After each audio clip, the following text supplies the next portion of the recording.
What kind of homemaker do you dream about becoming? What kind of home do you dream about living in? We all have dreams, but the question really is, how do we make it happen? How do we go from where we are to where the dream becomes a reality?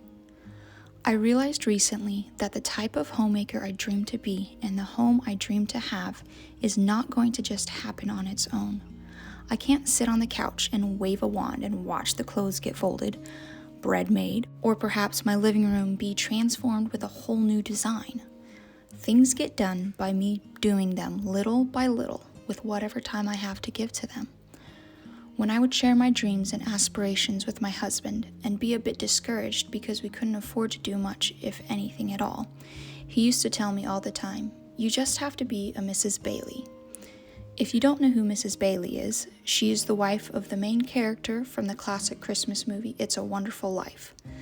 Mrs. Bailey always wished to live in a certain abandoned house, so when they got married, she started fixing it up and making it into a home as best as she could. When they moved in, it was very run down. The roof leaked, the windows were broken, it was in bad shape, and they didn't have much to put towards it. But she was determined to make this dilapidated old house into a home. She took what she had and she set about improving it. Now, very few of us are in as bad of a place as the Baileys were, but we all have wishes and dreams of where we want to be someday and who we want to be.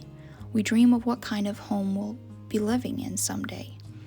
Most of us probably can't afford to just hire someone to come in and do all the work of fixing up our houses into our dream house. And I don't know about you, but sometimes when I watch people doing makeovers in their house, where they redo their kitchen, bedroom, or other part of their house, I get a little overwhelmed. I often think, I can't do that. I don't have those skills, or that would cost way too much.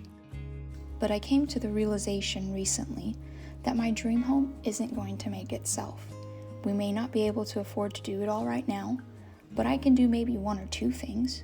They might be small things like touching up the walls to cover any scratches or places where the paint has chipped away. It may be that I can't afford to make any purchases right now, but there is always something I can be doing. So instead of sitting on the couch and moping about what we couldn't afford to do or purchase, I decided to take action. There was a project I was hoping we could get to this past summer, but we never got around to doing it. This is why you find me painting the trim of my house in November. It's a beautiful day here in Oklahoma though. The weather app says it's 71 right now, so I got out the supplies we already had and just got to it. So often I put things off because I just don't feel like doing it. Honestly, I could be mad at myself that we didn't even do it this past summer, but that isn't going to help anything. So I'm going to be a Mrs. Bailey and take what I have and get to it. Making my dream home isn't going to be a perfect journey. I know I'm going to make a lot of mistakes along the way. There's so much to learn and so many things to decide, so many things to do, it's almost overwhelming. But I've been thinking about this a lot. This past spring, I checked out every book my local library had on interior design and started trying to figure out what style I liked, what appeals to me, what things are beautiful to me, what color palette do I want for my home. It honestly has taken me 6 months, at least, to wrap my brain around what I want. I also realized that I was going around the whole interior design thing the wrong way. I was scouring Facebook Marketplace and antique shops for items like paintings, lamps, china cabinets, and the like, but I realized that I was just kind of doing things haphazardly instead of designing my space and making a plan. I realized that items like lamps and artwork are icing on the cake, as my friend Rachel from the Stone Home Cottage YouTube channel puts it. Icing on the cake. When you make a cake, there are a lot of steps that come before the icing on the cake. You find the recipe you want, gather the ingredients, measure them out, mix them together, prep your cake pan, preheat the oven, bake the cake, and let it cool.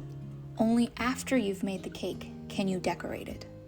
If you think about it, interior design is kind of like that. You should save the decorating for the last.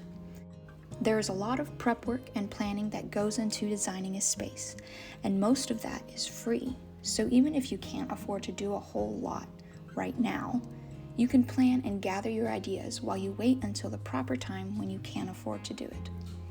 I think when we're watching someone else on YouTube or Instagram or wherever go through their dream home makeovers, we underestimate all the free stuff they did way before they took action and purchased those first supplies. So if you dream about what your home could look like, but can't afford to do anything just yet, plan and gather ideas.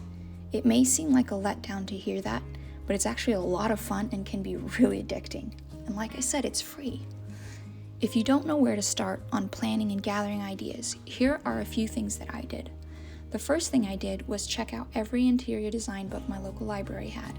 I had no idea what I liked, but the books helped me learn basic principles, and I took pictures of all the things I liked and that stood out to me as being beautiful before I returned the books. Another thing I did was learn about different interior design styles.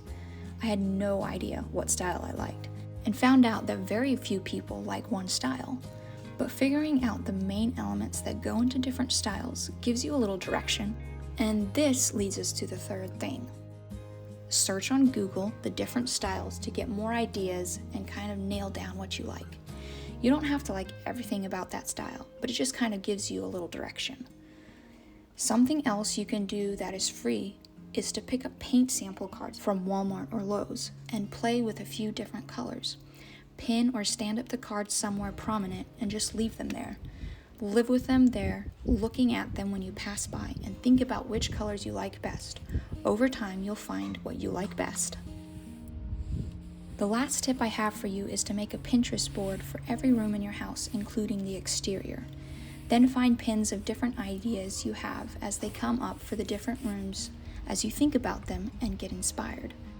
Doing this over time will help you gather ideas all together and help reinforce your style and also keep your ideas organized. I also have one board named Interior Design, where I pin things I love but aren't sure what in the world I'm going to do with.